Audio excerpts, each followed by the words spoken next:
Greetings to all the viewers. On behalf of College Dunia, welcome you all to another session of Thoughts on Education, initiated by collegedunia.com.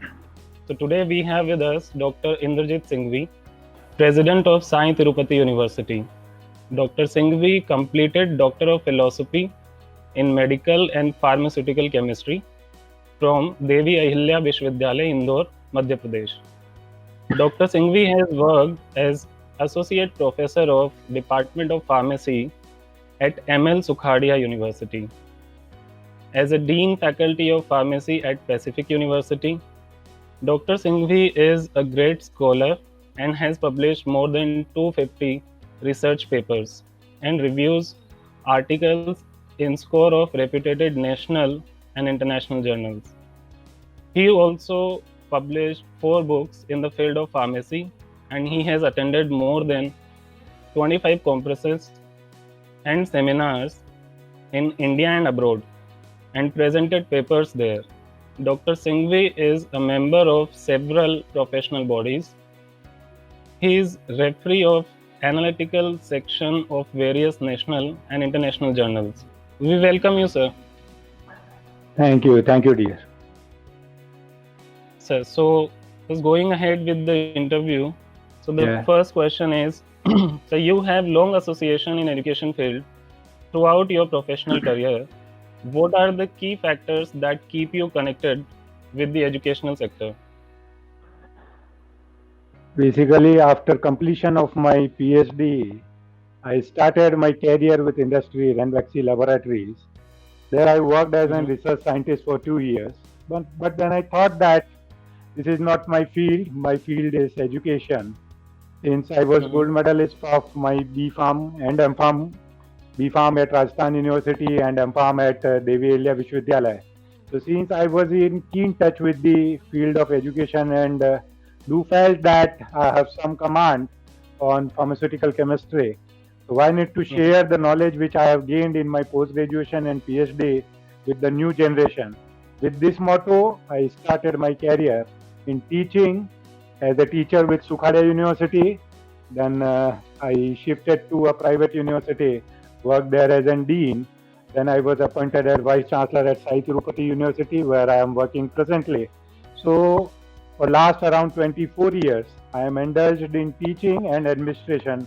Now to some extent administration, but main aspect of my life, main part of my life I have devoted to teaching, to the extent that I love teaching and I enjoy teaching to the full extent of my knowledge to be imparted to the students whosoever want to learn. So my field is organic chemistry and pharmaceutical and medicinal chemistry. I can say that after 24 years, I can say that yes, I am in a right field. I have chosen a right field, and to the extent which I have reached, it was not possible in any other field. I opted a right profession. I opted a right field. All right, sir. Great. So, sir, how does the curriculum of the university you're working with right now, Sai Tirupati University, ensure the best practice of the industry? Basically, as on date, our university is still in the phase of infancy. We have just crossed around 5 years of existence. So as on date, we are imparting MBBS, pharmacy, nursing, and physiotherapy courses. In MBBS and pharmacy and nursing, we have to follow the regulatory bodies courses. But since we are a private university, Sai Tirupati University, so we are capable enough of somewhat to some extent to 10 to 20% revise our syllabus.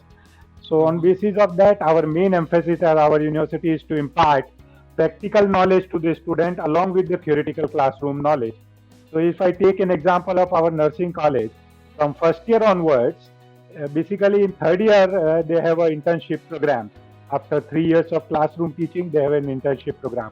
But from first year onwards at our institute, since we have an attached 750 bedded multi-specialty hospital in the same premises, so from first year onwards, we have included in all the syllabus of nursing, the practical training is to be imparted. Say, for example, around 4 hours are to be for classroom teaching, then every day 2 hours on rotational basis or to the students are devoted for their training at hospital.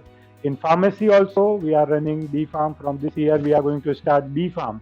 So in pharmacy also, from first year onwards, we have a pharmacy in our hospital. So the diploma in pharmacy students are being trained at the hospital pharmacy on regular basis. Every week they have to devote some hours of their teaching, of their learning, to the medical store. Likewise, in medical profession also, as we all know, the after 4 years of completion, we have an internship of 1 year. But from first year onwards, we do impart a practical training to the students. So the main emphasis of the university, even in future, whatsoever courses we are going to start, our main emphasis will be to provide practical training to the student in addition to the theoretical classroom teaching. So, and to inculcate an environment of research among the students of the university. Great, sir. So in current scenario, we see the competition is, very much high. Yeah. So how do you guide your students to survive in such a competitive scenario? Yeah, I do feel, as per the data says, not more than 5% of the graduates who are passing from India are internationally employable. So our main emphasis at the university is to make the candidate or the student of the university at least to the level of the internationally employable category. So for that, since as you told, we have somewhat modified the curriculum of the university. In addition to the pedagogical approach of the teaching, we have undergone certain changes as the COVID is going on. All classes are going on online mode. So perfectly online schedule has been finalized. Online classes are going on. As I told you, main emphasis is on practical aspect. As and when the students are going to return back to the classes, their practical which they have missed for last 4 years, definitely those will be completed, and then only the examinations will be undertaken. So, but still, even though we say that the percentage is hardly 5% of internationally employable, but I personally feel that if you have knowledge and if you have a proper guidance and if you have a proper counselors available with you, then there is no problem in getting a job. The thing is, you should have gained a proper knowledge during your college hours, during your college training. Unless and until you have knowledge, you are not able to survive in this competitive world. So, my sincere request to the students of the generation is that please try to devote more and more time to your college learning phase. Even if you are at your residence, please try to devote more and more time to your books learning or learning through internet, so that if you have practical knowledge, if you are theoretically sound, nobody is there to stop you to get a good job and to have a good life. A good life definitely is waiting for you. Just the thing is, whatsoever you have learned from your teachers, from your mentors, from your counselors, whosoever is there to teach you, whosoever is there to guide you, please take proper guidance from these senior people, so whosoever are there to guide you. The world is open for you. Nobody can block you to get a good job and to enjoy a good survival of your life. Definitely, sir. So, sir, what do you think your roles and responsibilities are to the university and towards the students? As on date, I am on administrative part. As you have briefed in my profile, that I have published more than 250 research papers. It is almost a national record in field of pharmacy. But for last 4 or 5 years, since I am in administration, to some extent my research has been hampered. But still, although I am on an administrative part, I have to take care of all my faculties: medical, pharmacy, nursing, physiotherapy, and upcoming faculties of commerce and science field. But still, as even after 25 years of my administrative and educational field, I definitely at least spare around 2 to 2.5 hours daily to read books on organic chemistry, and I have made it mandatory for one of my principal of pharmacy college that one of my at least 4 hours of per week shall be scheduled for my classes for undergraduate and postgraduate courses. So this is how I can be in touch with my field. I can be in touch with my chemistry, medicinal and pharmaceutical, or organic chemistry. Then only I can say that yes, I am still a good teacher. I am in touch with my field. I am in touch with my students. I definitely enjoy interacting with the students whenever I get a chance to interact, either officially or unofficially.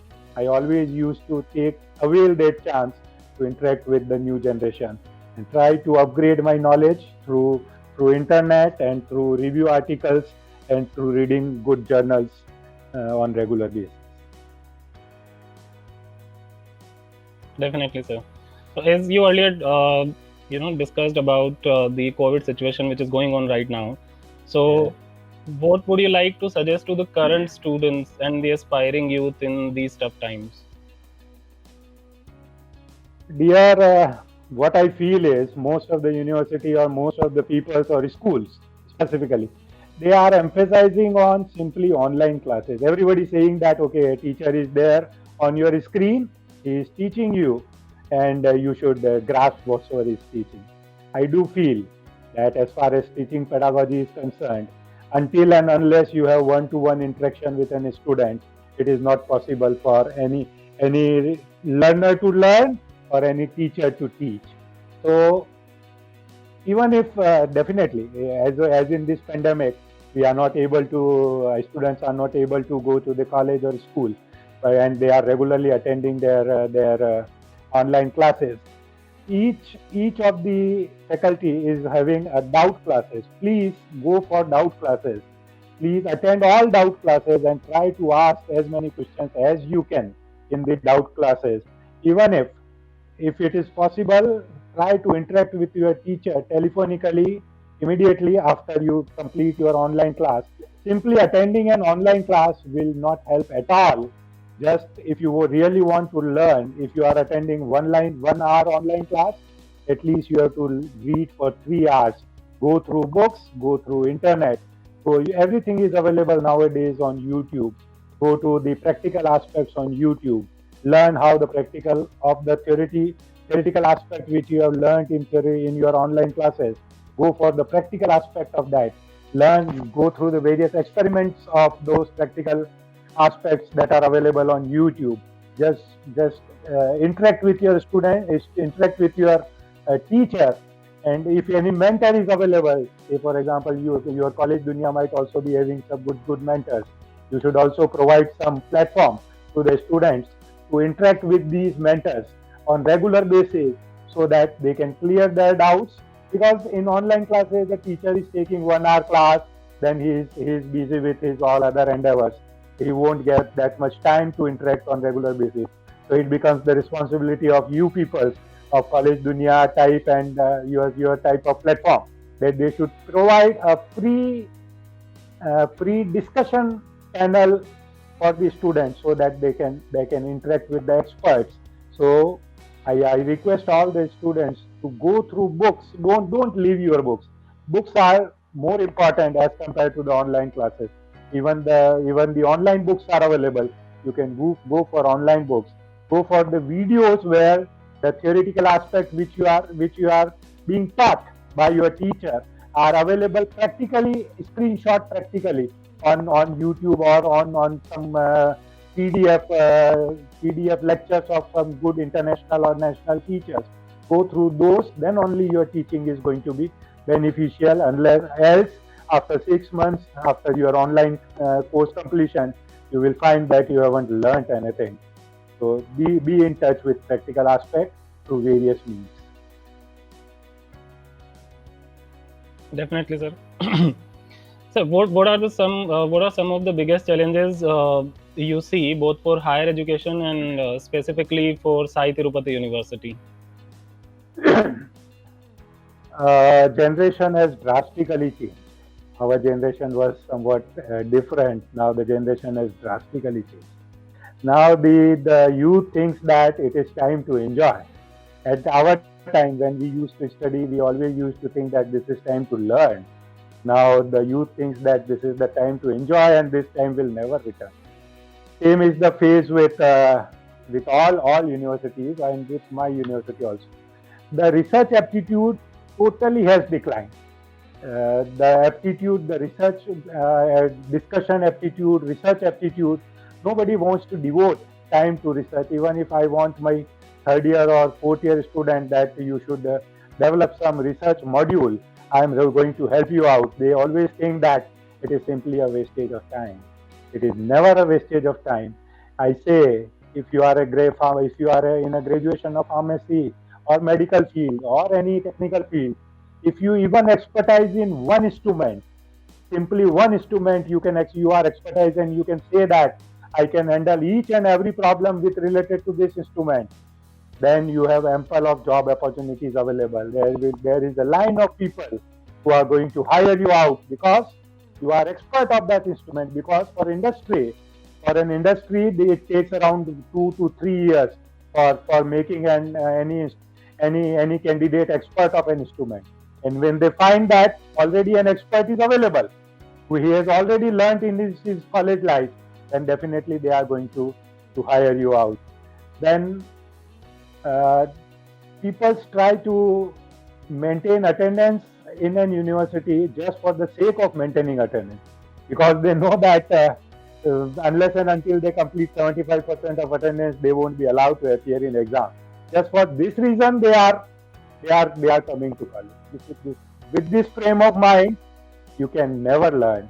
You just have to attend your class so as if you are going to learn. You are going to learn today. We keep on learning. Try to extract the knowledge of the teacher who is in other side of the dais as much as you can. Try to extract his total knowledge. Try to acquire the complete knowledge of the subject he is going to teach you. Then only you can be successful in your life. Definitely, sir. Sir, would you like to share your thoughts about the new education policy which has been approved now? Like it will be beneficial. Few good things has been incorporated in the new education policy. I already have gone through it several times. I have also attended the seminars of Association of Indian Universities, which is a part of UGC, and few of the seminars organized by several renowned universities. One of the very good things that has been included in new education policy is the exit system. Suppose if I have taken admission in my BTech, and after first year I found that no, I have chosen a wrong college. It is not a suitable college, and I want to learn good things, and it is not a suitable place for me. Then I can exit in first year after taking a certificate course. After second year, if some problem arises in my family, and if I am unable to continue my third year because of the problem which is unavoidable, then I can exit after second year and take in first year I can take certificate, in second year I can take diploma, in third year I can take degree, and after exiting fourth year I can take degree with research. This is very good concept. Then it is not like that. If I exit after first year, and if I want to continue at some other institute, then I will be taking admission in second year. I won't be losing 1 year of my life. In the conventional policy, if I discontinue my education from first year, but after 3-4 years, if I continue it, then I have to continue from the first year onwards. So this is a very, very good innovative approach that has been incorporated in new education policy. Secondly, if I am very good in painting and I have chosen medical field, there is no scope of exploring my talent in painting. So in that case, they have given us an option to opt for 1 or 2 additional subjects which are of our choice. That is, choice-based system will be applicable. So if I am totally interested in painting, poetry, writing, some cultural activities, some social activities, so those activities also I can take with my routine education. Thirdly, what I feel is very good aspect is the university system as on date is you have to go for reading. Suppose you complete your graduation, then you complete your post-graduation, then you complete your PhD. They have mentioned that if a person wants to do his job after graduation, then he can exit after third year and will take a degree and can go in industry for his job. But if somebody wants to pursue his post-graduation, or he wants to make his career in research and or in teaching, then he can go for a 4-year course wherein he will be awarded degree with research, and then post-graduation will be of 1 year only. So definitely that is going to help the students a lot. This will take around 5-6 years for this policy to be totally implemented pan India, but definitely in a longer duration of time, we will be at par with the international education system, and definitely this is going to help a lot in the development of a university as well as students. Definitely, sir. So, sir, thank you so much for giving us your valuable time and your sharing your visions with us. So nice of you. Thank you. Very, very thanks of you. As and when my services are required to anyone, please do contact me. My details are available on my university website as a Vice Chancellor, Sai Tirupati University. Even if I am able to help 4 or 5 students per year, it will be a great achievement. Thank you very much. Great thought, sir. Thank you so much for giving us your valuable time, sir. Thank you, dear. Thank you.